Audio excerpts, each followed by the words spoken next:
Welcome to the Unlocking the Club podcast, where we host honest and direct conversations about journeys of access, personal truth, and reclaiming space. We share our truth so that you can find the key to own your truth, honor your journey, and reclaim your space. Grab your keys, your wallet, your phone, and invite your friends to meet you at the club. Here's your host, Angela Taylor.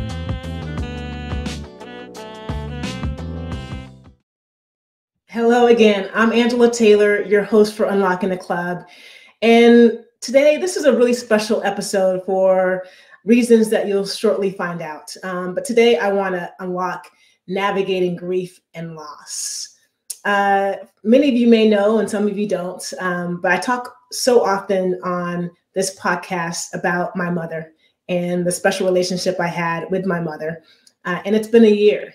It literally has been almost a year to the day since my mother passed away on November 15th of 2021.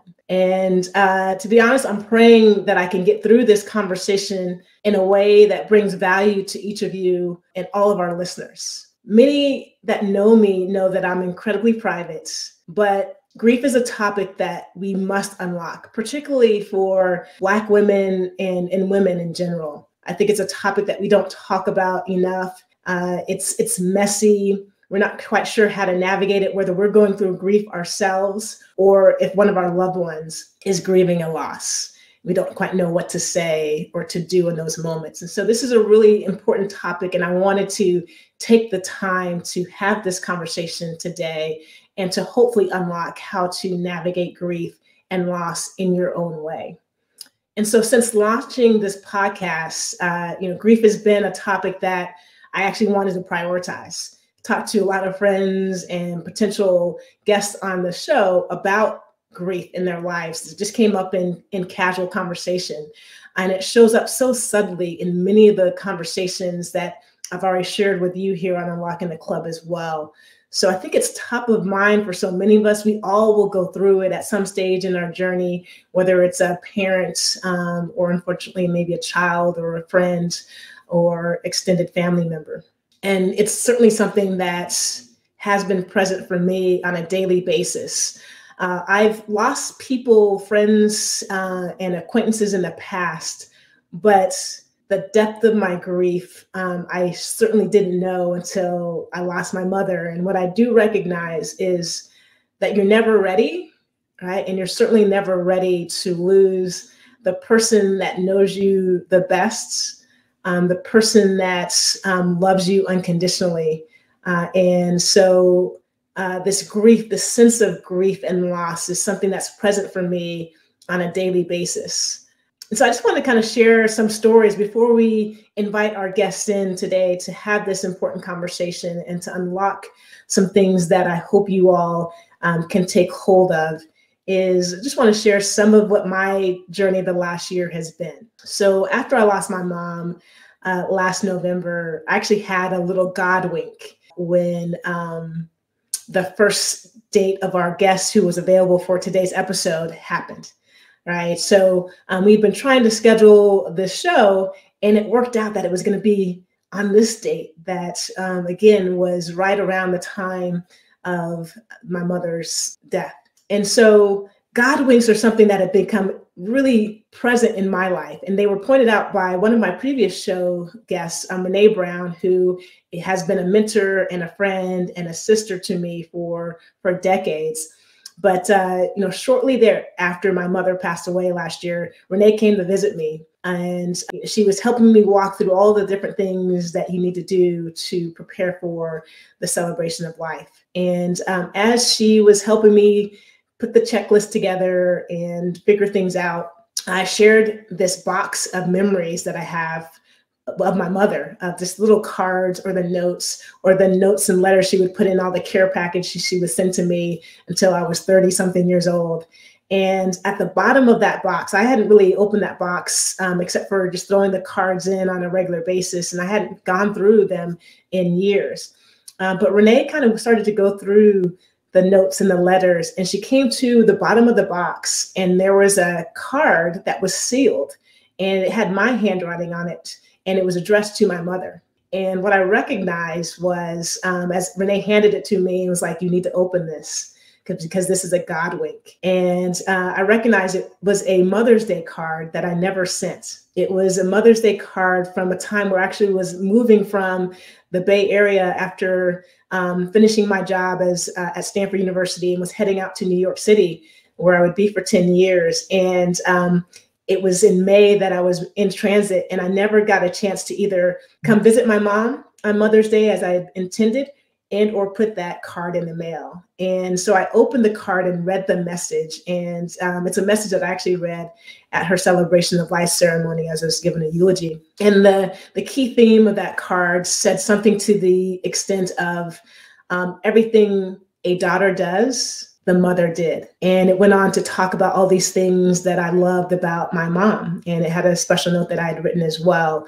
And I know all of the things that I have accomplished on my journey or wanted to do or aspired to do, they were things that my mother loved as well. And so that was one of the first God winks that I had.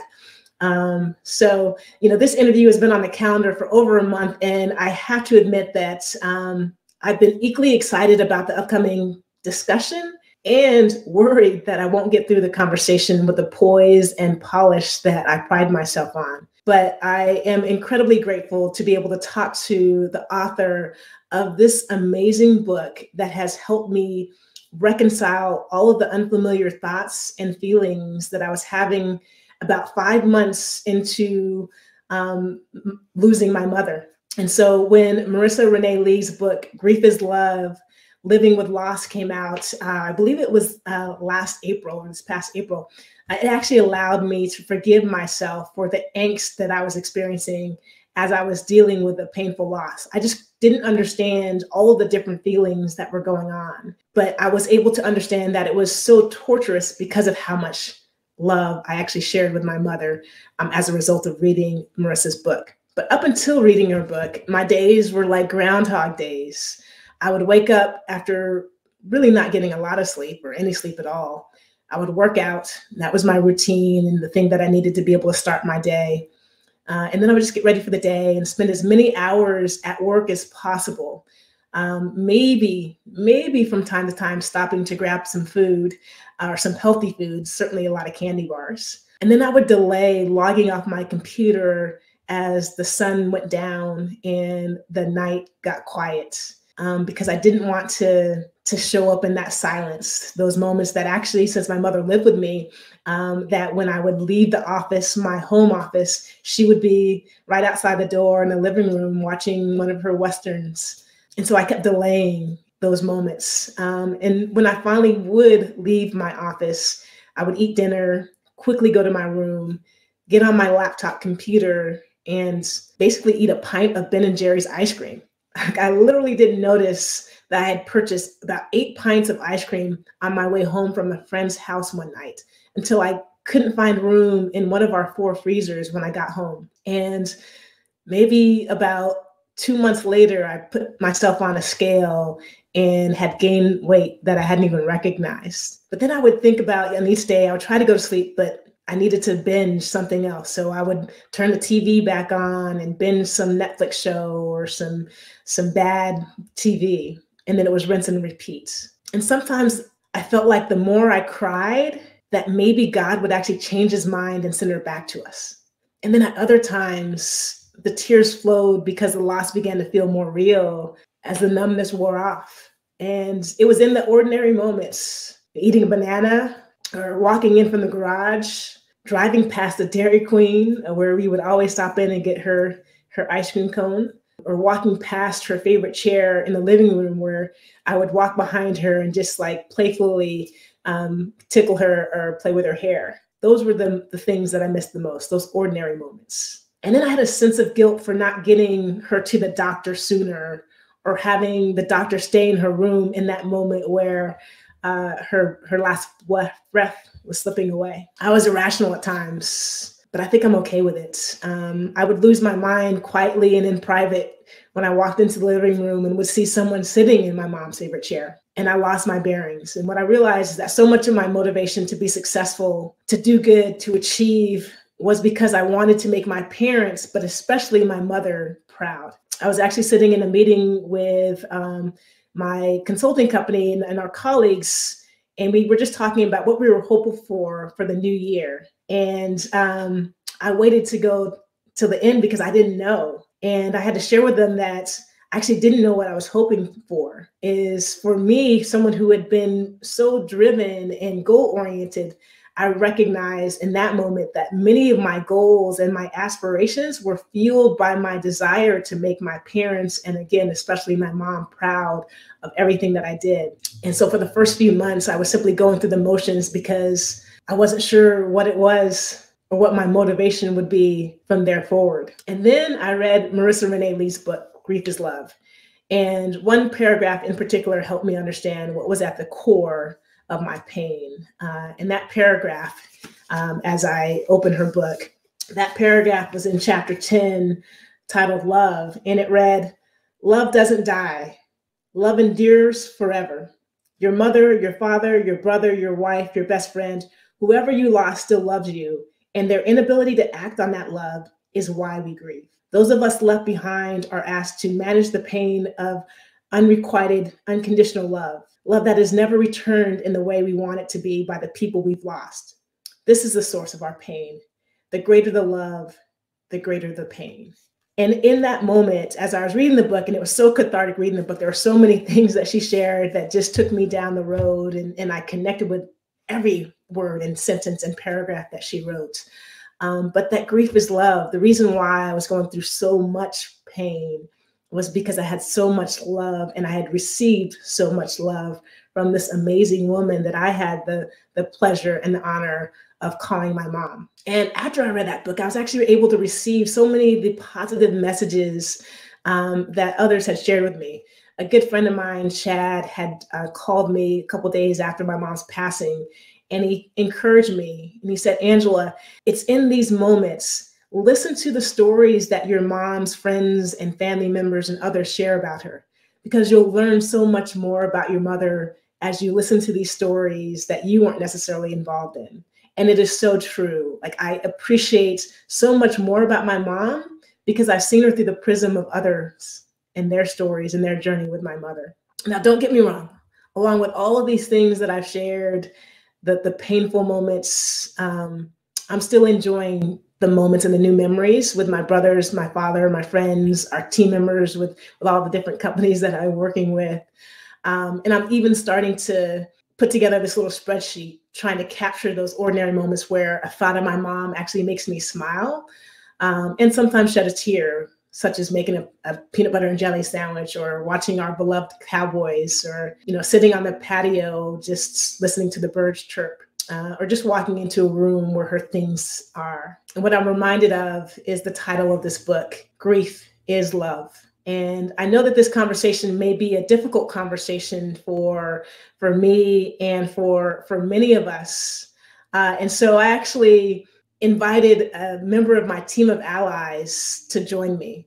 And so today I'm grateful to one of our former podcast guests, Beverly Oden, who's an Olympian, a counselor, and an entrepreneur, for saying yes to my either silent or loud plea to join me on this show. So I want to invite Beverly in here for a moment before we bring in Marisa for our conversation as we try to unpack and unlock Black women and grief. Bev, how are you doing? I am good. Good to see you. And that was beautiful what you said there just now. Touched my heart.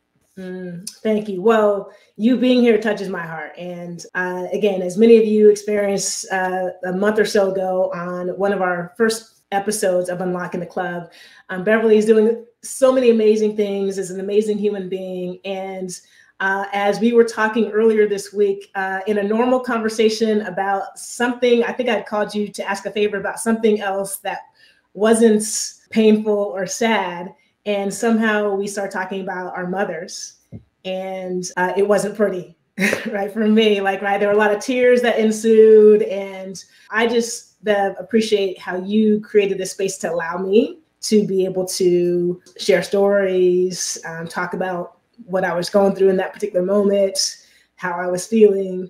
And then you also knowing that maybe like you showing up today would be needed. So thanks for being here. Well, I'm happy to be here. Always happy to talk with you and to hear kind of what you're going through because, I was a witness to the relationship you had with your mom. And I saw how special that was. And I think when you see something like that, as soon as I heard that she was not feeling well, and I was just like, the depth of the loss of a person like that is just so huge and so profound and so life-changing that, it was, I told you this yesterday when we were talking, but it was like to see the relationships that you had, that people came out, across the country and the world really to be with you in that moment. And I felt grateful to be one of them that was able to experience, her homegoing and all of the meals and talks around that. But yeah, it's been a pleasure for me to be here for you in as much as I can. It's a grief is one of, I think, the most difficult things because it's so hard to put words around because the feelings are so deep. And some of it doesn't make sense. And so I feel like, just allowing people to talk about it is part of the grieving process, but it's part of the things that we weren't really trained to do. And so I struggle with how to express grief. And so I'm glad to be here to learn from your guest and from you on how that went.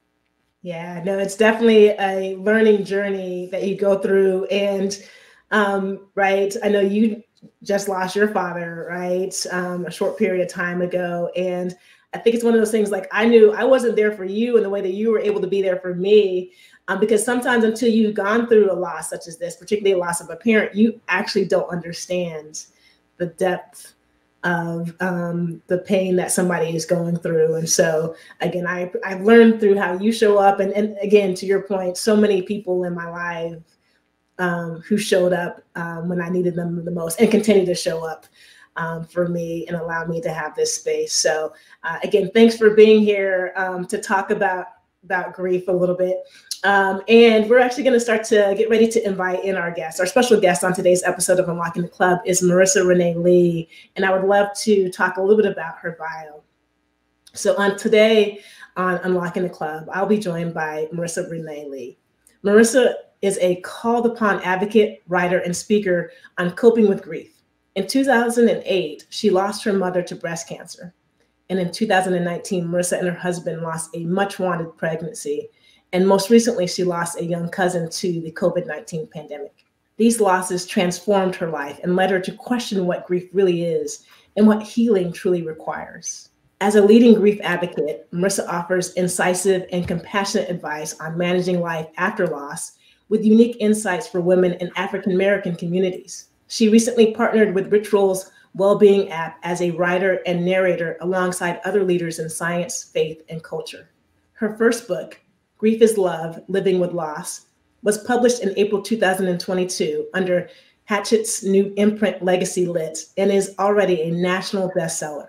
As a former appointee in the Obama White House, Marisa previously served as the Deputy Director of Private Sector Engagement, a senior advisor on the Domestic Policy Council, and as the Managing Director of the MBK Alliance, the nonprofit born out of President Obama's call to action to address the barriers to success that boys and young men of color disproportionately face in their lives. She is a rabble-rouser of social healing and currently serves as CEO of the social impact consulting firm Beacon Advisors, co-founder of the digital platform Supportal, and founder of the Pink Agenda, a national organization dedicated to raising money for breast cancer care, research, and awareness. Marisa is also a public speaker and regular contributor to Glamour, Vogue, MSNBC, and The Atlantic. She's a graduate of Harvard College and lives in the DC area with her husband, Matt, son Bennett, and dog Sadie. Thanks for tuning in as we unlock the club with Marisa Renee Lee. All right, and welcome to Unlocking the Club with our special guest today, Marisa Renee Lee. Marisa, thank you so much for joining us today. Wonderful. Thank you so much for having me. This is going to be a great conversation. It was nice even just listening in, hearing some of your reflections and thoughts about your mom, Angela. Thank you. Thank you. Well, I know before the show, we just talked about all the things that are going on in all of our lives. And I really am grateful to you for having the courage to put on paper and to share with the world what you were going through as you were navigating loss of your mother, of a child, of a dear family member as well. And I think in your beautifully written book, Marisa, there was a statement that you made, like, we can no longer afford to ignore grief, to relegate it to whispered conversations, to expect folks to navigate the brokenheartedness on their own. It is neither practical nor possible nor human.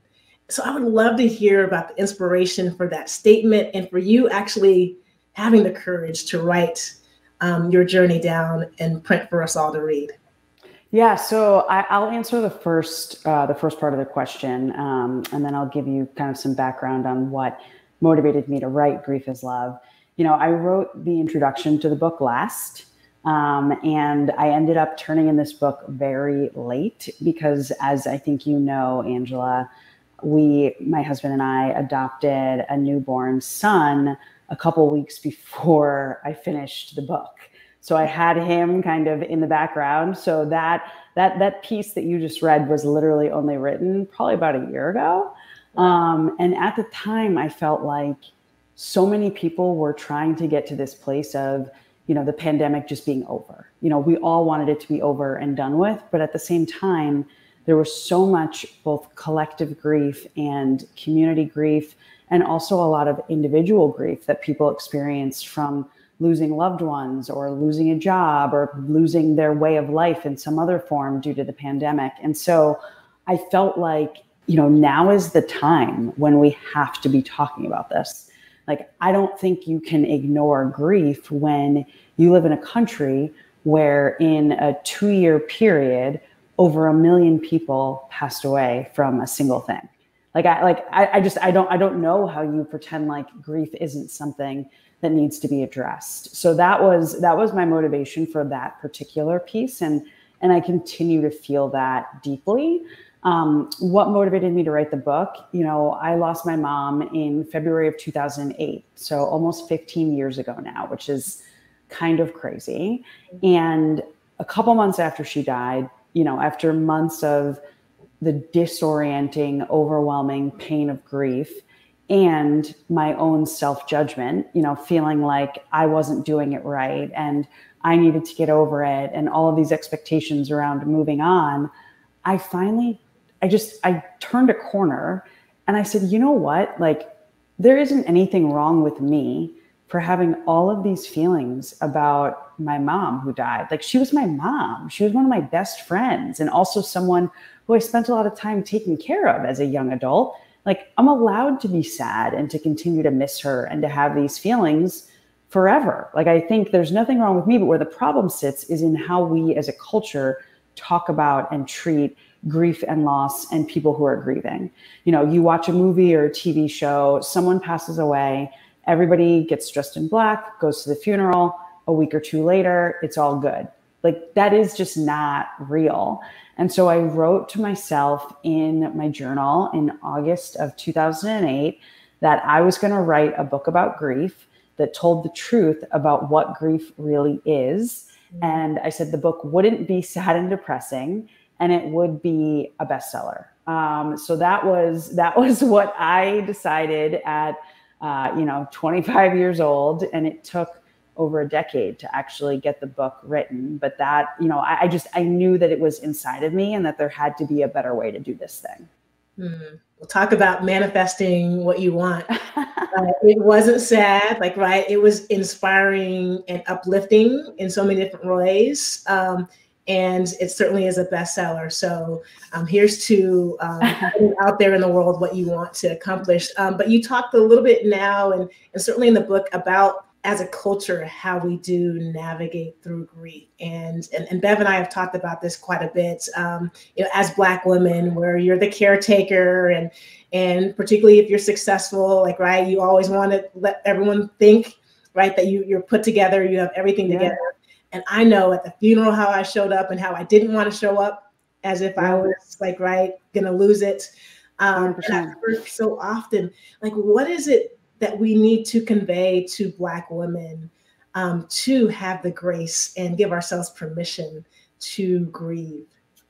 Yeah, I mean, I think as Black women, we need to redefine what it means to be strong. Like, strength can't be about swallowing every feeling and emotion and just continuing to soldier on. You know, we need to redefine strength as making intentional decisions to care for ourselves, you know, to give ourselves permission to grieve or to have a hard time or to, you know, need to go to therapy or anything else as a part of strength. Like, we have to find a way in our community to let go of this, frankly, toxic narrative, because fundamentally feelings that we have that we don't express, you know, that we try to swallow and ignore, they don't go away. They just manifest in different forms. And usually for us, unfortunately, they manifest in negative health outcomes. You know, they manifest in things like weight gain and high blood pressure. You know, in my case, it was insomnia and like a crazy weight loss. Like I couldn't eat after my mom passed away. You know, I weighed 25 pounds less than I do right now. And like, I think about that and I like can't even wrap my mind around it today, but that's because I refuse to do that at this point. Like, I know that the only thing that makes these challenging emotions easier is when we acknowledge them. And that's not just my personal opinion. Like, that is what the leading research and every therapist I've seen over the last 10 years tells us. Yeah, I mean, I totally understand what you guys are both saying about the eating part, the emotional eating part, and how food has really been such a, I don't know, a comfort in these times, but it can totally take it on a life of its own and create a whole nother problem. Yep. But it's something that we can do to make ourselves feel better in the short term, you know? And so I relied on food quite a lot during those times as well. So, you know, there's a place for it, especially yes. when people are not there for us in the way that we need. And so I wonder if you could just talk a little bit about people's reactions to prolonged grief, or as they're calling it, complicated grief, right? Like the kind that lasts a while and the friends in your life are like, hey, okay, you know, it's enough. You need to get back to stuff, start working, you know, they just want you to move so quickly out of it. And I just wondered if you had anything to say about how people support you, and when you're not getting what you need, what can you do about that? Yeah, so this is a question that comes up in literally every conversation about this book. You know, I think overall I was very fortunate on the grief support front. You know, I was young, my friends were young, like this was the first time something like this had happened to any of us. And they did their best to find ways to support me. It definitely wasn't perfect. And, you know, we all know a lot more now than we did 15 years ago when we were in our early 20s. But I will say I want to say a piece on the complicated grief. Like, I want to tell people, if you are grieving, you know, you recently lost someone you love and you're falling apart, for lack of a better term, you know, you're having a hard time just getting out of bed and getting your teeth brushed and getting dressed, forget about going to work. Like, that is normal. And the definition of complicated grief isn't that you continue to grieve, because frankly, like, I've been grieving on and off for 15 years and like, I still have a full, happy life and, you know, a big career and a family that's functioning, et cetera, et cetera. But it's more for when people stay in that like sort of early, very heavy, very dark stage where they aren't able to function. And I don't want people to confuse that with continuing to think about, to miss, to, you know, sometimes cry about a loss that happened long ago. Like, That is normal. And I want to make sure we normalize that experience for people. But complicated grief is more about ensuring that folks who get stuck on their healing journey are able to access the therapeutic resources and counseling that they need to get to a place of living with loss, as opposed to sort of being stuck in loss. I think if you are dealing with grief and you feel like you're not getting the support you need from your community and the people you love, you gotta get really clear with them and ask for what you need and extend a little bit of grace to them. Because, you know, one thing that we all know from having experienced grief ourselves is sometimes when you're grieving, like, you don't even know what you need. And so for someone else to come in and try to support you, like, it's not an easy thing to do. And it's not an easy thing to get right. And so I think if you're feeling like I really need XYZ from my partner, from my friends, from my coworkers, whatever, I want people to feel empowered to ask for it and not feel ashamed of asking for help. And then frankly, if you still don't get what you need from people you care about and people who care about you, that's when boundaries come into play. You know, not everyone can handle grief. And you may have people in your life who are, for any myriad of reasons, are just not able to properly support you. And it's not healthy for you to put yourself, or for you to keep yourself in a position where you're constantly asking and not getting what you need. So I think it's comfort around asking for help, and then comfort around establishing clear boundaries when people just continue to disappoint you. One of the things, Marisa, that I appreciate about what you wrote in the book was unlocking like therapy, right? Yeah. In the Black community, right? It's one of those things we never talk about. Like Bev and I, and many friends, we talk about all the time. Like if you broke a bone, they're gonna like get to the hospital, right? Like you need to get medical attention. If it's something, one of these soft things that people can't quite have a tangible understanding of, they're like, you know, go to the Lord in prayer, like, right, you'll be all right, and all those things. But I appreciate how you talked about how you navigate the role. Like, yeah, some therapists that were great, some that weren't, but you were trying to find that therapist that can help you in those moments. And I think whether it's a friend or family members or somebody that you can talk to and really just be in your authentic pain, so important to do. What is it in the Black community in particular that we need to unpack and unlock to allow ourselves to be okay with getting the counseling that is necessary?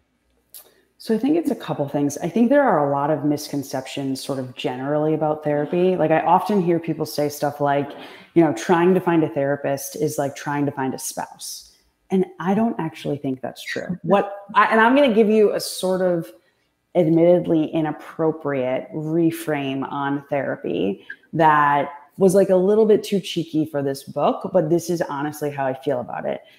Finding a therapist is not finding a spouse. Finding a therapist is about finding someone who, like, maybe you go on a couple of dates with, and you know, you want to find someone who you can have a good one night stand with. Like, you need to be clear about your expectations. You need to be clear about your boundaries.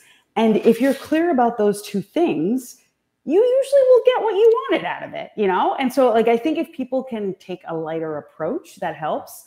Also, I have to give a heads up. My 14-month-old just figured out how to open up the door to my office and is toddling his way over. Yes, you're probably going to get to meet Bennett in a second. So I apologize for that. You're good.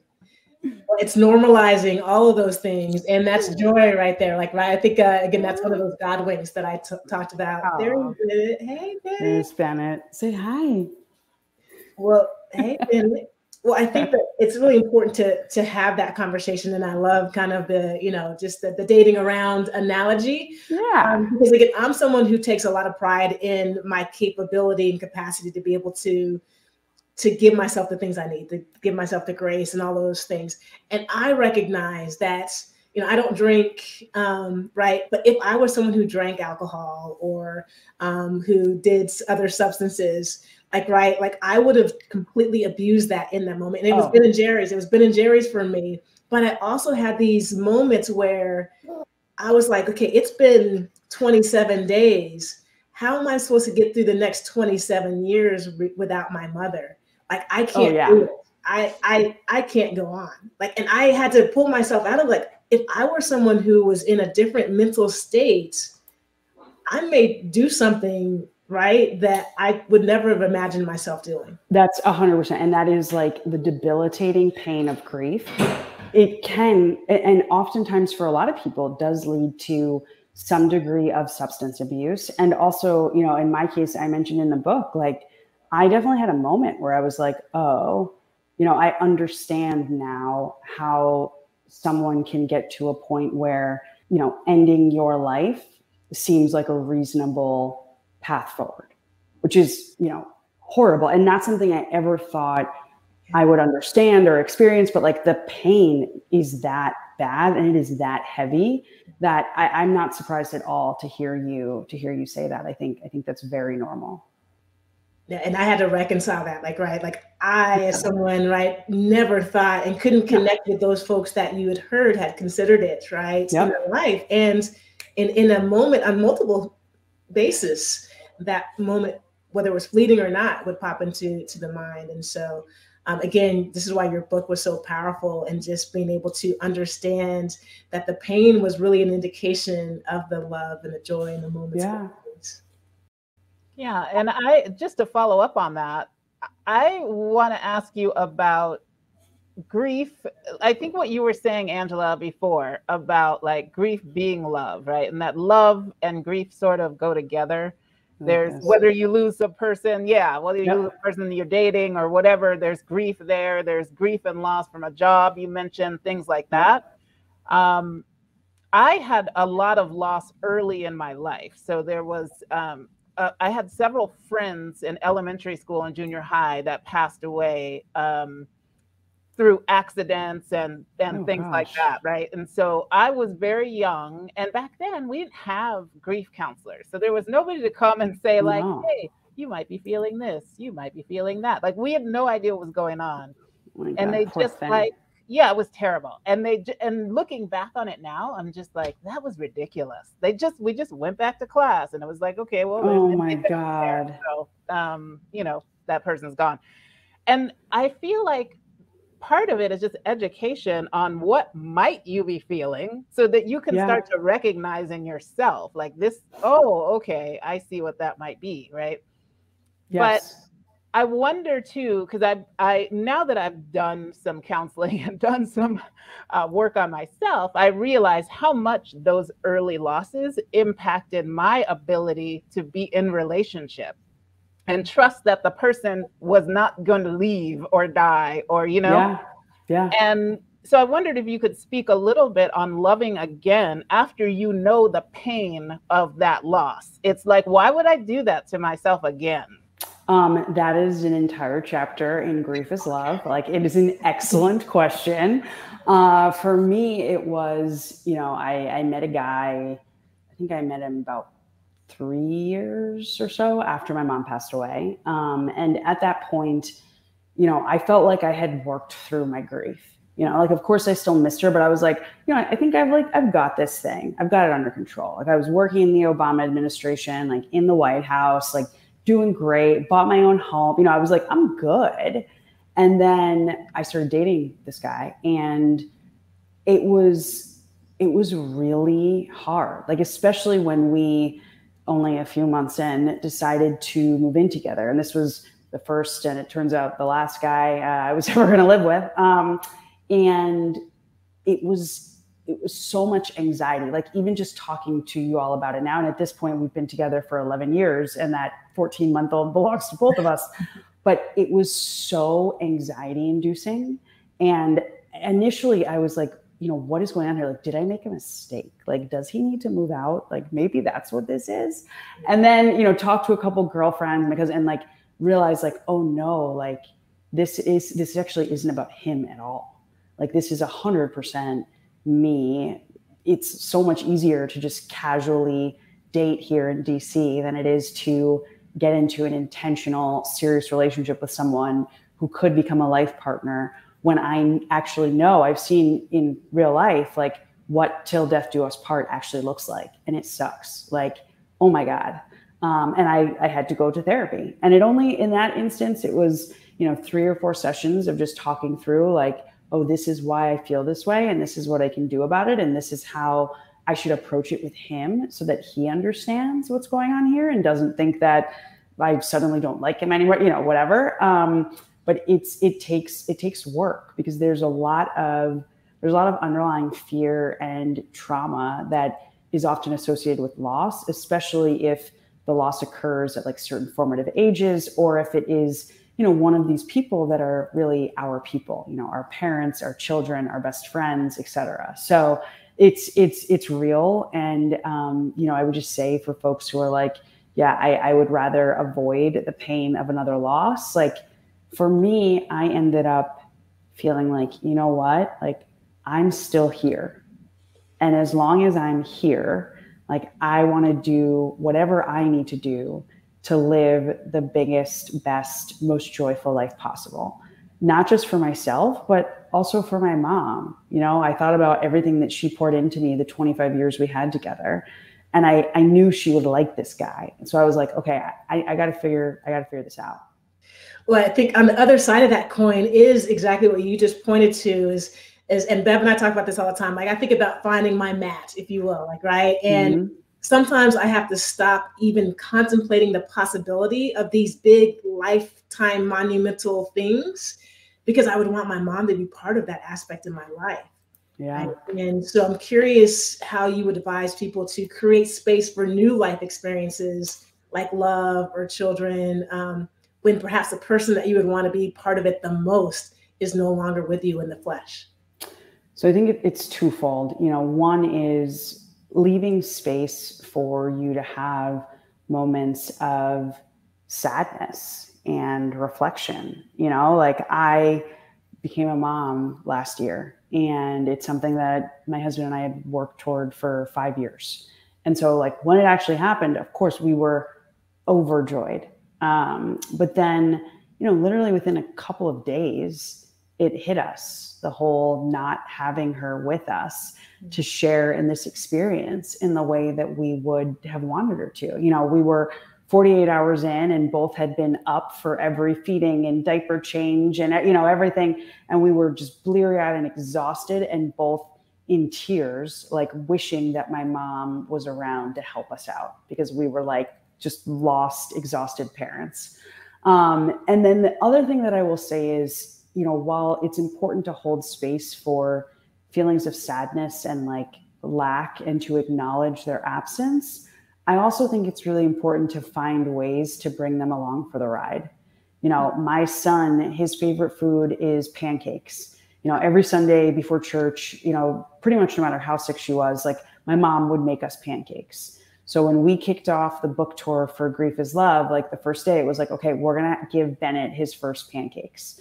Or with Christmas, it was so funny. Last Christmas was the baby's first Christmas, and everybody in my life, whether it's work life or family, friends, knows that Christmas was my mom's thing. Like she was really good at Christmas, and it was over the top and ridiculous. So of course, like a dozen people sent Bennett personalized Christmas ornaments last year. It covers like a whole portion of the tree. And so I think it's both like creating space to include them in meaningful ways that are authentic and joyful for you, and also holding space for the moments when you're just like, this sucks, because sometimes it just kind of sucks. And that's the truth of it. Grief is love. I want people to know that both the joyful moments and the times when you think about your mom or sibling or best friend and you smile and you're like, oh, like they would have loved this, or, you wish they were there. But there are also times, my first Mother's Day was really hard, for instance, like the kind of balancing the joy of being a new mom and also the grief of her not being a part of my motherhood journey and me not being able to celebrate her. And, I had to save some time for some tears, and that's okay too.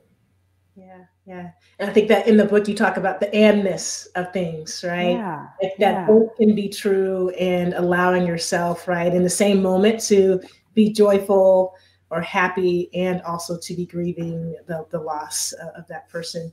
And I think in addition to the pancakes, I need to get this recipe for roast chicken that apparently. Oh, I have a bunch of different roast chicken hacks. I've got you.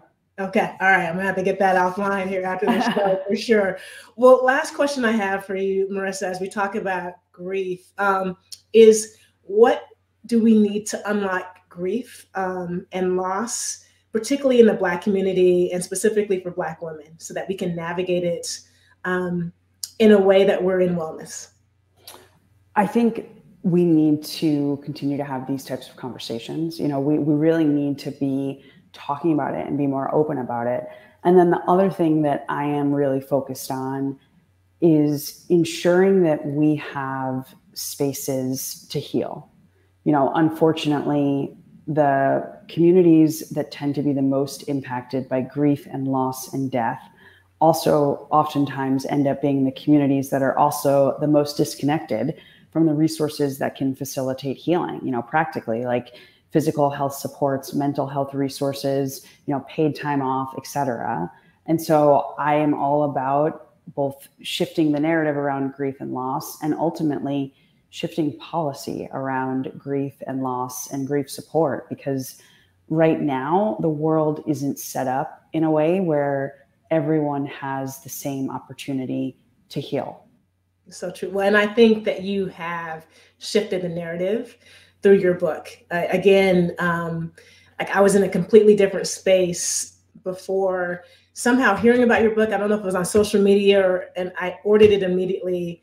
And as soon as I started to read it, I started to experience that loss differently. So I'm grateful to you for writing this book. It truly has been a gift. And I want to thank you for your candor and honesty in the book and in our conversation today. And I also want to thank my good friend Beverly for being here and helping me get through this today. Again, you continue to be a blessing. Anytime. So great to meet you, Marisa. And I'm going to get the book and read it myself as well. I think it's a wonderful addition, and especially to have it coming from an African-American author is just amazing. Thank you so much. Awesome. Well, we are here on Unlocking the Club with Marisa Renee Lee and Beverly Oden. I'm your host, Angela Taylor. When we come back for the second part of our conversation, I'm actually going to pivot a little bit to find out more about Marisa's amazing story and her journey as we continue to unlock the club. We'll be right back with Marisa Renee Lee.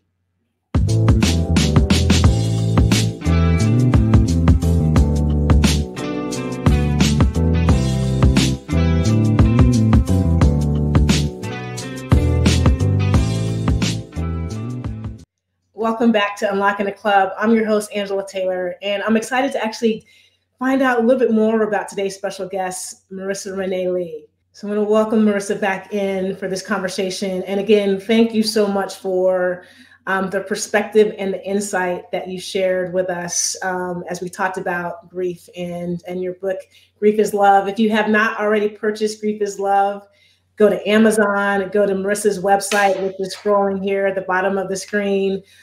It'll be in our show notes as well. A fantastic book, a great gift to give. And you'll find the words that you need to share with other people who are going through grief. I've shared this book with so many people, men and women who are going through grief, and mentioned that term, grief is love, at funerals when I know folks are trying to navigate this new horizon that they're on. So Marisa, first and foremost, we've talked about your book and we've talked about your journey through grief. I'm curious, can you share with our listeners a little bit more about who you are and the work that you do? Yeah, absolutely. Happy to. So in addition to my grief work, which is, the book, I write articles for a few publications and do interviews like these with wonderful folks. But this is, for now, at least, a bit more of my side project. My day job is I run a small strategy and impact consulting firm called Beacon Advisors, and I work primarily on racial equity issues for nonprofits and philanthropists, and in some cases, businesses as well. Amazing. Well, so you, a mother, right? A wife. Oh yes, that too. A sister, right? All of the things, and doing some great work. I Yes. know that you also started a foundation raising money for breast health and awareness. Like, who do you have to be to show up so powerfully in all of the spaces that you are navigating? I think what I am learning as I get older is, in order for me to show up fully, like, two things have to happen.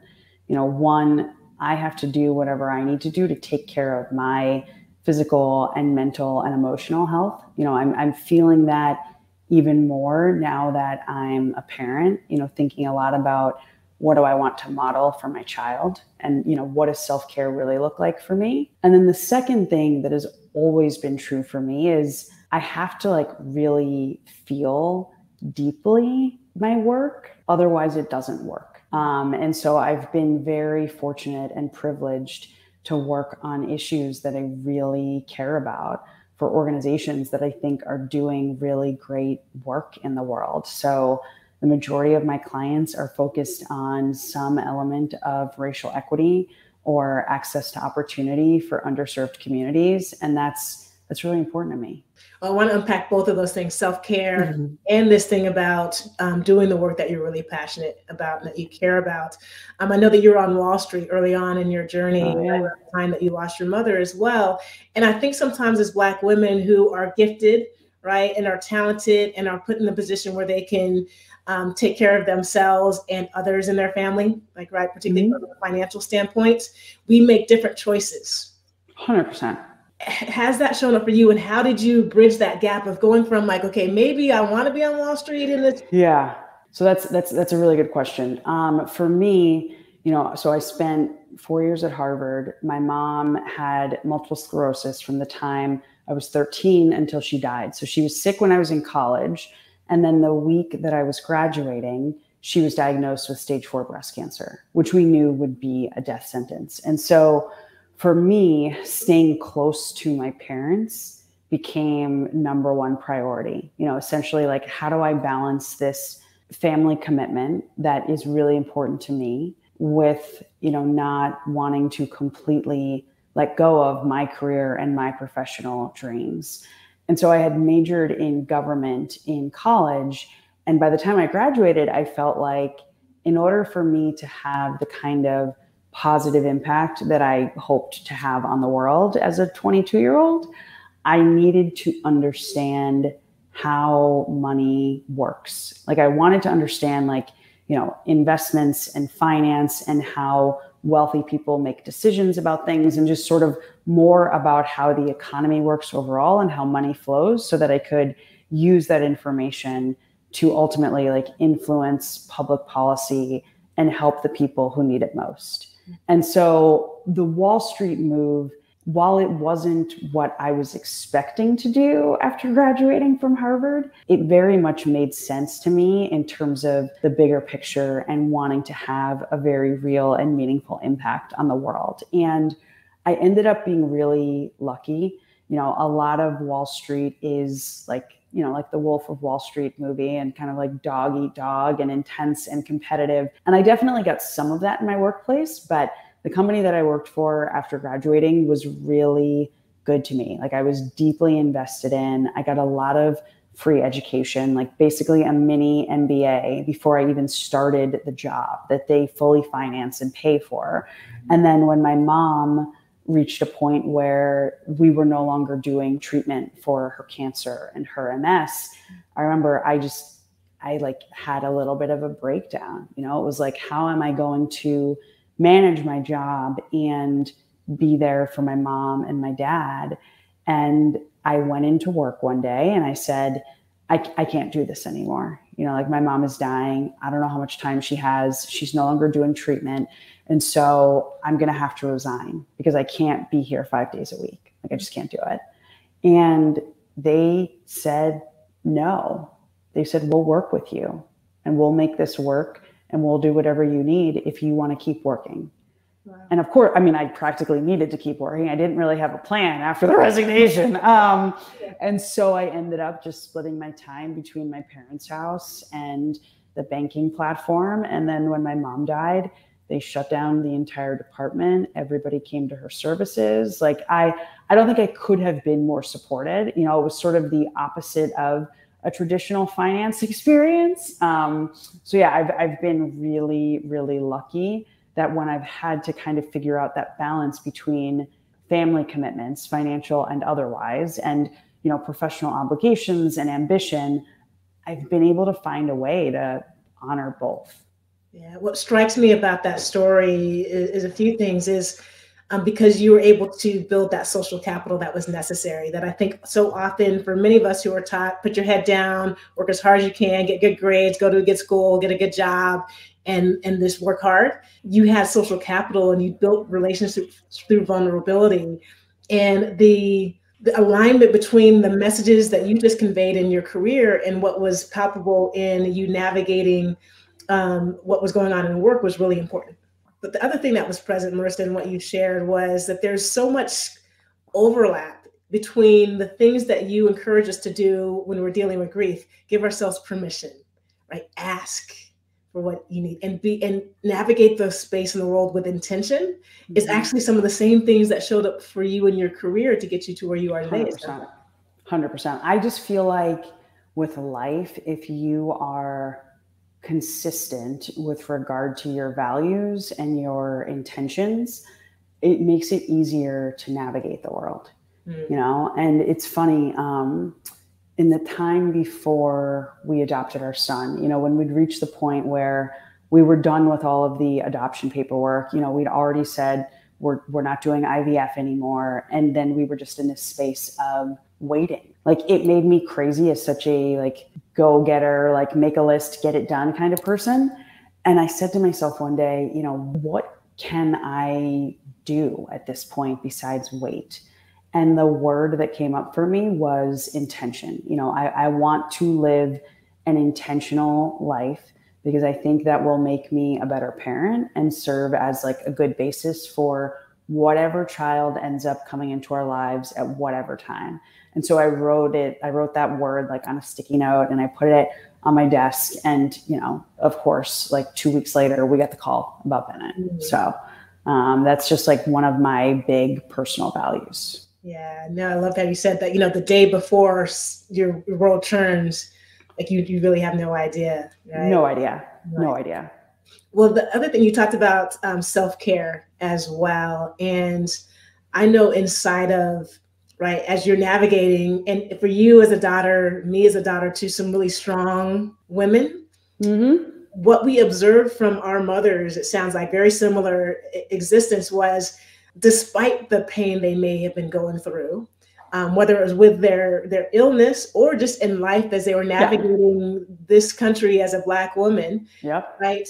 Is everything was fine. Everything was hunky-dory, right? They never let anybody see them sweat. And so those were the messages that I learned and saw and admired, right? That strength. Totally. But we know that, you know, with Dr. Resma Minikin, like racialized trauma is a real thing, right? That both can be true. Yeah. You can be resilient, but you also can be debilitated by this decision to be strong and everything that's going on. So how do you find self-care just in general and make sure to prioritize that when you are trying to be ambitious and to accomplish a lot of goals in your professional and personal life? So a couple of things on self-care. I think in this country, self-care has been totally taken over, just like so many other things, by white supremacy and capitalism. You know, when we hear self-care, we have images of like yoga studios and nail salons and things like that. And to be clear, I love both of those things. I have my nails done right now. I did yoga earlier this week. I'm not down on any of those things. Sure.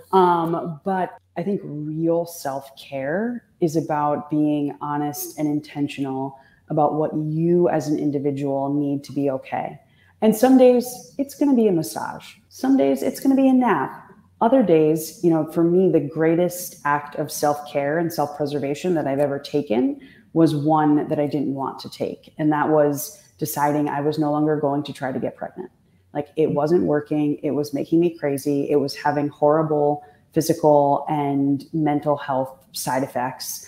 And it was too physically and mentally debilitating. And I felt like it had taken my life over in a way that I could barely recognize myself. And I knew it wasn't the best thing for me. And it was a really hard decision to make. It was a decision made on the floor of an OBGYN's office, like in tears, but that was an act of self-care. And so I always want to encourage people to just be really honest about what is going on for you in life and like what is going to make it a little bit easier. One of the things I've started doing, an acupuncturist I've seen suggested this evening routine where, when I get into bed, I start out by identifying my feelings. Like what am I feeling? Like what's going on right now? And then I think through, okay, like what am I worried about? Like what's on my mind, just to kind of get it out so it's not swirling as I'm trying to go to sleep. And then I end with like, what are 3 things that I'm grateful for? And like, that's how I aim to end the day, because if you can get at what you're feeling, you may then be able to identify something that you could do differently tomorrow if you're still struggling with XYZ thing. And then when you identify the things that you're worried about, you also may find ways that you could like get help for yourself, who might be able to help solve that problem kind of thing. And so I think it's just really important to be honest about your needs and do what you need to do to take care of them, because we are not truly well equipped to care for others when we're not able to care for ourselves. Yeah, that's so good. Such great advice. It's hard though. I don't always take my own advice, like just to be clear. But like, right, 1 out of 10 times is better than sometimes we've done it previously, right? Yeah, for sure. Yeah. Well, one more question before we go to the back 9 and let Bennett take over your evening today. But, again, it strikes me that you've been on this incredible journey. You're doing so many different things, from being in the Obama White House with My Brother's Keepers and so many other great initiatives, to the work that you're doing with Beacon Advisors, to like the foundation or charity that you started in support of breast cancer.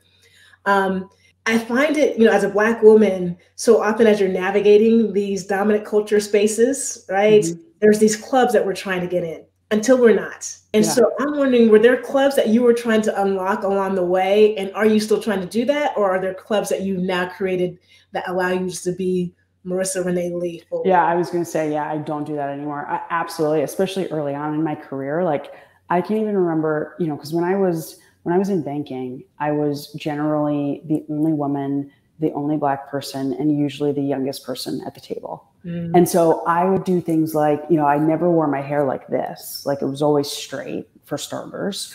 I used to wear glasses to meetings with partners, like glasses that I didn't need, just to like look a little bit older. And yeah, no, I don't do any of that. So now it's like, this is who I am. This is what I think I'm meant to do in the world. And it's up to you whether or not you want to be a part of it. And I don't care anymore. That's awesome. Well, and I love the fact that Matt now knows your hair care regimen and can share that with others, right? He's on it. He's on it. Well, what's one thing for a young Black woman who is navigating the corporate space? What's a piece of advice that you would share with her to get to the point where she finds her own club? I think decide what you need to do to like protect your peace of mind, because America in general, but particularly corporate America, it wasn't made for us. Like it's not necessarily a very friendly place for a Black woman. And so I think it's really important to figure out what you need to do to feel a sense of peace and also a sense of like emotional and psychological safety. Yeah. Figure out what you need to do to find your own peace of mind. Because it's different for all of us. So like, I don't want to be directive for anyone else out there, but, be honest about the fact that the workplace, it can be really harsh. And take care of yourself. Yeah. And be unapologetic, right? Because you can, it's like the airplane analogy, like, right, if you can't take care of yourself, then you certainly can't be there for others. And so prioritize self. Exactly. Amazing. Amazing. Well, we're here on Unlocking the Club with Marisa Renee Lee. We have a few more minutes with her before Bennett takes over her evening, and we'll be right back with the back 9.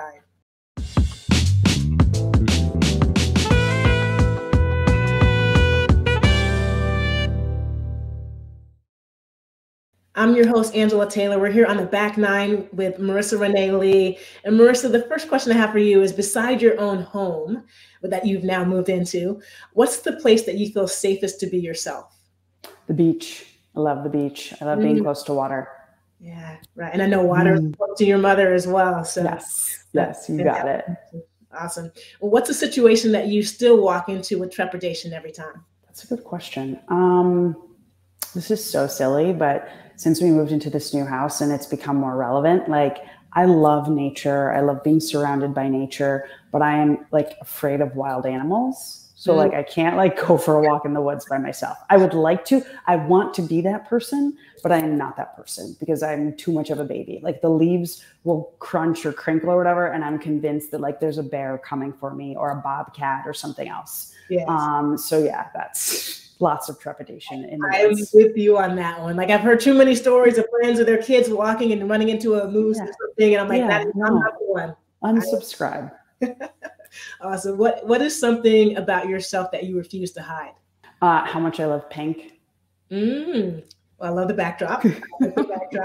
It does well with you. So it's a good color selection and breast health awareness.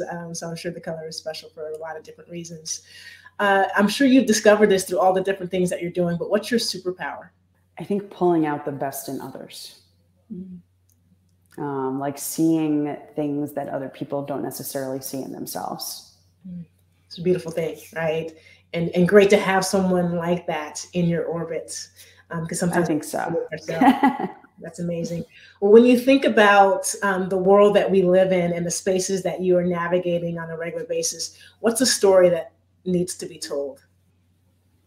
I think we need more Black stories told, period. Like not just one in particular, but I am tired of Black stories primarily being rooted in pain and suffering, because I just don't think that is all that we are. I mean, I know that's not all that we are. So just like writ large, I want to see more Black storytellers having their voices elevated. Yes, I love that. And literally that is the premise behind this. Yeah. So inspired by my mother was like, we need to share our stories. They're so powerful and connect not just to other Black women, but to anybody. And so people need to see themselves through the prism of a Black woman's story and our voice. 100%. No, that's amazing. I love it. I agree with you wholeheartedly. Well, and when you're at your best, however you would define best, like what's true for you? When I'm at my best, I am well rested and full of joy, and probably trying to start some other project or effort or initiative, which is something I'm working on. Well, that leads us to, is there a special project that you're working on? And where can our listeners find you? So Grief is Love is still my primary baby, but I am trying to raise some money to support research at the intersection of grief and racism. Because I feel like there is a lot there. And in order for me to be an effective advocate around shifting grief policy and ensuring that healing is accessible to everyone, I want to gain an even better understanding of what sits at that intersection of racism and grief. So that's something that I'm doing sort of quietly behind the scenes, but please buy Grief is Love. You can grab it wherever you like to buy your books. And you can find me everywhere as marisareneelee.com. That's my website, Instagram, Facebook, Twitter, etc. Well, that's fantastic. I cannot wait to hear more about that project. So important. Again, I think quite often and talk quite often about Dr. Resma's work. And I think too often people don't understand about the grief and the experiences that we have navigated with aplomb, and still are thriving in some regard, right? But there's a lot to be unlocked there. So kudos to you for the work that you've done. Thank you so much again. I tell everyone about this book. I keep it in my room with me, just in case I just need to read a passage from it, just to remind myself that those moments that feel uncomfortable is because there's love presence, and it's just my mom is in the room. So thank you, Marisa, for everything that you've done. Thanks for joining me on this show today. Absolutely. Thank you for welcoming Bennett as well. Absolutely. The future right there. The future is bright. Oh my God. Fantastic. All right. I say this every week. It feels like another amazing episode of Unlocking the Club. So thankful to Marisa Renee Lee for joining us and for writing this incredible book, Grief is Love. If you do not have your copy, go out and purchase it now. Buy several copies and share it with your friends or loved ones, anyone who's going through grief. It is an easy read, and so much about the book will resonate with you and allow you to actually navigate your journey in a different mindset. And I think that that's really important. So appreciate my good friend Beverly Oden for joining us for today's show. I hope you appreciated the messages and the perspective that we shared about navigating grief and loss in your life. And if you want to continue this conversation, join us over on our Facebook page on the Codebreakers Lounge, where we'll continue to talk about grief. I think this is a really important subject that isn't just a once a year thing. This will be a regular conversation that we want to have on Unlocking the Club. Because we all, at some stage in our lives, will be going through that, whether it's of a job or a loved one that we're grieving. So once again, thank you all for joining us on Unlocking the Club. I'm your host, Angela Taylor. Appreciate all of you for your continued support and listenership. Make sure you share Unlocking the Club with your friends and your family. And until next time, be well. Thanks for listening to Unlocking the Club. If this conversation resonated with you, subscribe to our podcast on iTunes or your favorite streaming platform so that you can experience every episode. And follow us on social media, where you'll hear about future guests, access special features, and connect with this amazing community. Head on over there and let us know how you are unlocking the club. Until next time, peace.